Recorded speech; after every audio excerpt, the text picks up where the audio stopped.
आणि आता बघूया निवडणुकीसंदर्भातल्या सर्व महत्त्वाच्या घडामोडींचा धावता आढावा. महापालिकांचा महासंग्राम. कल्याण डोंबिवली मनपामध्ये भाजपनं निवडणुकीआधीच विजयाचं खातं उघडलंय. प्रभाग क्रमांक 26 क मधून भाजप उमेदवार आसावरी केदार नवरे यांची बिनविरोध निवड झाली आहे. तसंच प्रभाग क्रमांक 26 ब मध्ये भाजपच्या रंजना पेणकरांचा बिनविरोध विजय झालाय.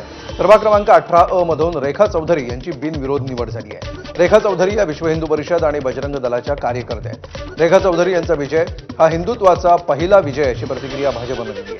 प्रभाग क्रमांक 18 अ मधून रेखा चौधरी यांचा एकमेव अर्ज आला. कुठलाही अतिरिक्त अर्ज न आल्यामुळे रेखा चौधरी यांची बिनविरोध निवड झाली.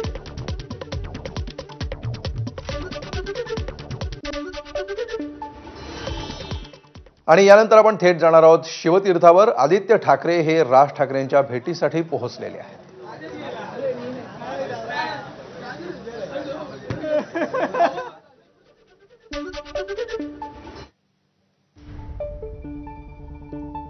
निवडणुकीचे उमेदवारी अर्ज भरण्याची प्रक्रिया काल संपल्या.